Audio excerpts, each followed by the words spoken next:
Oke, baik. Nah, Mas Yudi, seperti yang udah kita tahu ya, The Fed ini kan udah ketujuh kalinya nih menaiki menaikkan suku bunga ya dari pertengahan tahun kalau nggak salah sampai ini terakhir pada tahun ini, nggak tahu nih awal tahun 2023. Nah, apa sih Mas sebenarnya dampaknya pada indeks harga saham gabungan kita atau sama sekali tidak terdampak? Pasti terdampak ya. Karena kalau misalkan kita lihat dia punya sebenarnya inflasi US-nya udah mulai turun ya, kemarin dari 7,3 udah mulai turun ke 7,1, cuman memang inflation atau interest rate yang mereka naik lagi ya, apa namanya, dia suku bunganya naik 50 basis point. Cuma kalau misalkan kita lihat pergerakan uang, pasti umumnya uang ini akan mencari return yang cukup tinggi tapi aman istilahnya. Dengan The Fed menaikkan terus suku bunga ini, sebenarnya investor besar ini memindahkan sebagian dana mereka ke tempat yang jauh lebih aman seperti US market gitu ya. Jadi mereka memindahkan uang karena mereka dapat gain yang cukup tinggi tapi nggak usah ngapain gitu, dibandingkan mereka meresikokan uang mereka yang cukup besar di emerging market. Tapi ada baiknya kalau misalkan kita melihat sebenarnya The Fed ini udah mulai slow gitu ya. Biasanya naiknya 75, sekarang udah mulai 50. Nah, ini sebenarnya ada kabar baiknya gitu buat kita. Kalau kita bisa melihat ini dengan data inflasi yang turun terus, lalu The Fed udah mulai slow naikinnya, udah nggak terlalu agresif, nggak 75, kemungkinan besar tahun depan akan mulai stuck atau misalkan udah nggak naikin suku bunga, bahkan mungkin bisa menurunkan kembali suku bunga tapi berdasarkan data inflasi. Maka kita harus ambil lihat lagi. Nah, kalau misalkan ternyata The Fed udah mulai tidak menaikkan suku bunga, sebenarnya itu ada baiknya untuk emerging market seperti Indonesia. Jadi dana mostly balik lagi bisa ke emerging market. Nah, kalau misalkan kita lihat sendiri sebenarnya pergerakan asing gitu ya di bursanya kita, sepanjang tahun 2022 ini asing itu masih net buy sebesar 47 triliun. Tapi memang di bulan Desember ini kurang lebih asing ini udah net sell 13 triliun gitu ya. Jadi memang di pergerakan akhir tahun ini cukup agak tertekan dengan adanya penjualan dari asing dan sekaligus dari saham Goto yang kemarin sempat ARB mungkin hampir 10 kali ya, sampai angka 81 low-nya gitu. Jadi itu cukup membebani indeksnya kita karena Goto ini sendiri juga punya weight atau bobot yang cukup besar di pergerakan IHSG-nya kita. Oke, baik. Jadi sebenarnya Mas Yudi, coba saya clearkan sedikit. Salah satu hak asing banyak menarik uang dari indeks harga saham gabungan kita ini karena naiknya suku bunga The Fed ya, kurang lebih satu faktornya ya Mas Yudi ya. Jadi kalau misalnya nanti mungkin tahun depan udah agak tenang untuk The Fed ini tidak menaikkan suku bunga lagi, baru mungkin ada ketertarikan dari asing untuk membeli lagi saham-saham di indeks harga saham gabungan ya Mas Yudi. Iya. Nah, Mas, kalau misalnya dampak kenaikan The Fed terhadap sektor perbankan yang sebenarnya bagus ya, tapi ada pergerakan yang istilahnya kita lihat kalau misalkan suku bunga ini naik terus, di satu sisi itu bagus. Tapi di sisi lain sebenarnya kayak misalkan sisi kredit itu agak mulai jadi problem. Tapi sebenarnya kalau kita bandingkan dengan tahun-tahun misalnya seperti 2017, suku bunga kita tuh masih relatif rendah gitu ya. Kalau dulu mungkin kayak deposito let's say misalkan mungkin bisa 8%, kalau sekarang deposito masih rendah banget 3-5%. Jadi sebenarnya masih dalam relatif batas aman menurut aku pribadi. Dengan kenaikan yang sekarang ini nggak terlalu berimpact bagaimana, malah impactnya bagus buat bankingnya kita. Oke, baik. Nah, Mas, terus saya mau ngebahas nih tentang saham teknologi yang sedang hot-hotnya minggu lalu bahkan sampai sekarang ya, masih banyak diperbincangkan gitu. Nah, dan tampaknya ini sedikit demi sedikit mulai bangkit nih. Sebenarnya udah benar-benar mulai bangkit atau hanya sekedar ya udah pemanis kita naikin dulu nih harga sahamnya untuk besoknya kita serahin lagi ke market, atau bagaimana nih tanggapan Mas? Sorry tadi sinyalnya agak putus-putus. Gimana? Bisa mau minta tolong diulang? Oh iya, baik. Nah, jadi kita ngebahas sedikit tentang saham teknologi yang beberapa minggu lalu bahkan sampai saat ini masih menjadi perbincangan hangat. Karena salah satunya ada yang ARB, ada yang sedikit demi sedikit turun, atau banyak yang mengalami sideways.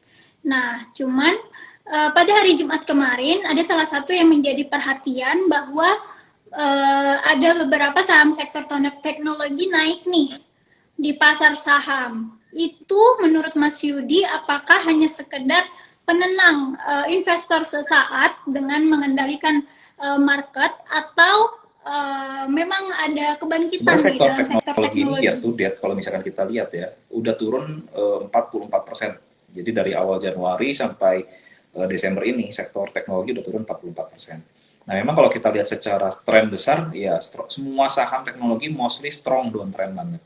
Nah, memang di dalam pergerakan yang harga turun terus ini, dalam harga yang turun terus ini, sebagian orang pasti akan melihat bahwa saham itu jadi murah secara nilai gitu ya. Secara nilai jadi murah. Oh, harganya murah ya. Maka at some point itu pasti akan ada yang namanya technical rebound gitu ya. Jadi kalau untuk sekarang semuanya masih bersifat kenaikan sementara atau technical rebound, belum ada reversal yang memperlihatkan bahwa tren akan kembali bullish untuk sementara waktu. Dengan salah satunya misalnya kayak tadi kenaikan suku bunga, sebenarnya ini cukup membebani apa namanya ya, sektor tech. Lalu kalau misalkan kita lihat juga kayak misalkan contoh salah satu emiten yang cukup besar seperti GoTo kan kemarin juga udah PHK kurang lebih 1.100 karyawan ya untuk dia bisa membukukan mengurangi beban operasional istilahnya gitu. Jadi kalau misalkan kita lihat memang untuk saham-saham atau sektor tech ini masih cukup berat ke depannya karena belum ada sentimen yang cukup baik. Jadi kalau untuk kenaikan mostly semuanya hanya sementara aja sih, nggak akan bisa untuk jangka panjang untuk sementara karena secara tren masih berat. Oke, baik. Jadi secara tren kalau untuk saham teknologi masih belum ya. Nah, saya mau ngebahas spesifik secara saham teknologi nih, yaitu yang pertama adalah Goto nih, Mas Yudi. Hari ini kan Goto melemah Ya, ya, sekitar 3% lebih sedikit, dan ada di posisi 93. Nah, harga terendahnya kemarin pernah betul. menyentuh 81 seperti Mas Yudi bilang. Ini secara chart teknikal bagaimana nih Mas? Untuk support ataupun Untuk batas support bawahnya ini sendiri berapa nih, untuk Mas? GoTo pasti ada di 81 di angka low dia yang terakhir. Nah, untuk resisten terdekat sendiri ini ada di 108. Nah, kalau misalkan di pergerakan minggu ini atau minggu depan ya, GoTo ini bisa naik di atas 108, maka secara pola kecil, GoTo ini bisa memulai fase uptrend secara minor. Jadi untuk sementara aja gitu ya, bukan dalam tren besar. Nah, mungkin untuk targetnya sendiri kalau dia bisa break dari angka 108, ini dia menuju target kurang lebih angka 120 sampai 130. Nah, tapi kalau misalkan di pergerakan minggu ini sampai minggu depan dia kembali turun bahkan menembus 81, maka next targetnya di angka 70-an.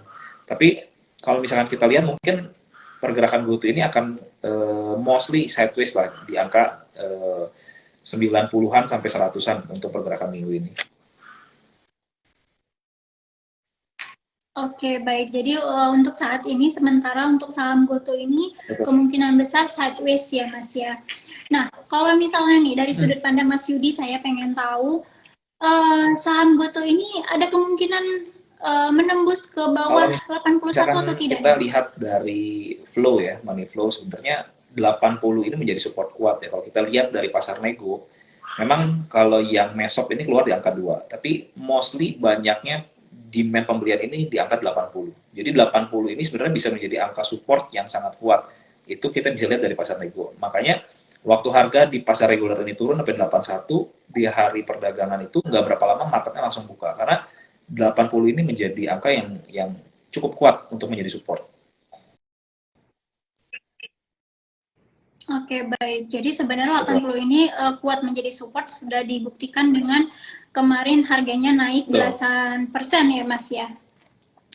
Nah, Mas Yudi, terkait saham sektor energi, consumer, dan Yes. properti nih Mas Yudi. Saham mana nih kira-kira yang perlu kita cermati? Untuk energi sendiri kan sebenarnya tahun ini udah naik cukup banyak ya, kurang lebih naik sekitar 86% untuk sektoralnya. Lalu untuk properti sendiri ini dia masih minus 8 persenan, kurang lebih 8 persenan. Nah, tapi kalau misalkan untuk sektor yang menarik sebenarnya kalau buat tahun depan satu yang aku lihat akan menarik adalah satu EBT gitu ya, energi yang terbarukan itu akan menarik. Kedua mungkin sektor retail yang mid to low gitu ya, karena kita tahu bahwa tahun depan ini mulai dekat-dekat masa pemilu, lalu biasanya kalau dulu-dulu banyaknya kan duit ini muternya ke sektor yang istilahnya sahamnya rokok gitu ya. Tapi kalau kita lihat sektor rokok ini sekarang nggak terlalu bagus, lalu tahun depan pun akan naik lagi cukainya, jadi mostly nggak akan terlalu menarik, tapi retail-retail yang mid to low ini akan menjadi menarik, karena banyak orang akan spending istilahnya duitnya ke sana, dan mereka akan punya performa harusnya akan jauh lebih baik daripada tahun ini. Oke, baik. Nah, tadi ngebahas sedikit tentang pemilu ya. Saya jadi ingat nih pemilu akan diadakan tahun 2024. Kalau secara sektor saham nih Mas Yudi, apa aja sih yang nanti akan terpengaruh positif nih di saat pemilu? Mungkin dari sekarang kita bisa serok gitu atau bisa Ya mungkin melihat nggak fundamental dan sektoral tapi ya, teknikalnya. tapi lebih ke sebagian saham yang mungkin bisa berkaitan.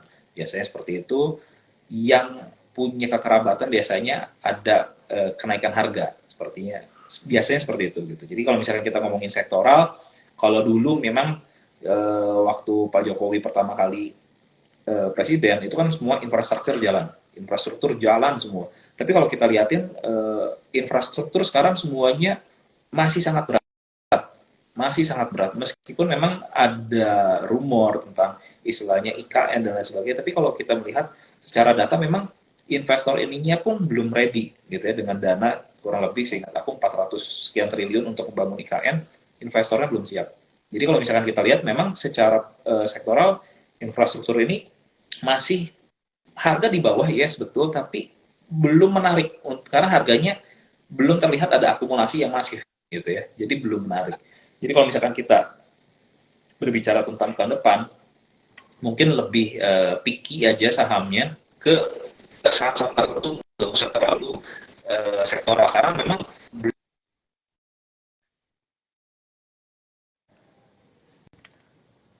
Iya, sobat investor, maaf ya, mungkin jaringan narasumber kita agak kalau sedikit terganggu. juga Nah, oke. dan Iya Pak sampai Mas mana. Yudi, halo.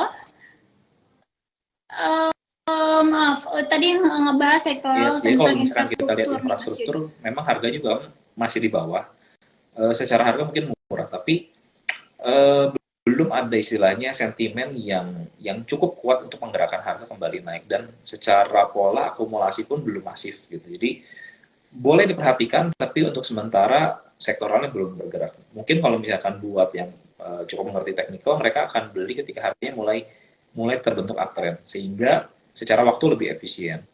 Lalu untuk tahun depan mungkin bisa punya saham-saham yang lebih picky mungkin ya, nggak harus berdasarkan langsung sektoral. Kalau tahun ini kan mungkin energi luar biasa, seperti yang batu bara semua mostly naik. Tapi mungkin tahun depan ini yang boleh diperhatikan yang tadi adalah retailers, lalu EBT. Mungkin ini yang bisa diperhatikan karena eh, cukup besar yang saya lihat bahwa konsentrasinya mengubah eh, pola dari yang energi lama ke energi baru. Misalkan kayak contoh sekarang mulai hype banget kendaraan seperti kendaraan listrik. Itu luar biasa. Lalu misalkan contoh lain, bagaimana kita misalkan bisa merubah limbah menjadi barang-barang tertentu sehingga kita jauh lebih efisien. Lalu kita punya pembangkit listrik tenaga air dan sebagainya, itu yang mungkin menurut saya akan menjadi menarik di tahun depan. Oke, baik. Nah, Mas Yudi tadi karena kita ngebahas tentang kendaraan listrik nih, ini salah satu pembahasan yang sangat menarik saat ini ya, apalagi ada subsidi dari pemerintah untuk kendaraan-kendaraan listrik. Nah, kedepannya saham atau sektor mana nih yang diuntungkan atas adanya kendaraan listrik ini? Ini berkaitan juga dengan salah satu pertanyaan sobat investor nih, karena kebetulan dia Sebenarnya ada nanya, beberapa langsung emiten kita yang tanya terkait aja. di bursa kita yang berkaitan dengan isu tersebut. Misalkan contoh kayak ada Indi, ada Wika, lalu ada Slis juga. Itu emiten-emiten yang berkaitan. Tapi pada akhirnya teman-teman juga harus lihat secara teknikalnya pola pergerakan seperti apa.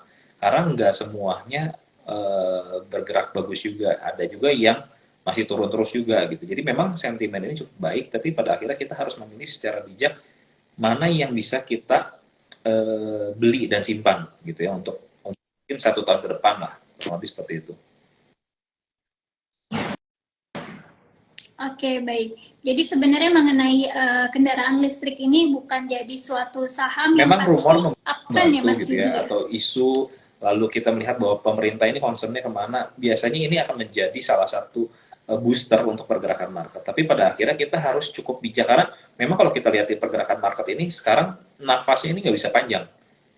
Sebentar naik langsung turun lagi, sebentar naik turun lagi, karena memang marketnya ini nggak terlalu bagus untuk uptrend atau misalkan untuk swing panjang, karena kalau kita lihat ini HSG sendiri pun mostly sideways di 1 tahun ini gitu ya. Jadi kalau misalnya kita lihat emiten tersebut, mungkin emiten ini kita bisa swing-swing pendek lah gitu. Nah, kalau swing-swing pendek ini akan menjadi cukup menarik, karena memang di pergerakan saham-saham ini mostly semuanya masih bergerak sideways gitu, belum ada yang strong dari sektor tersebut.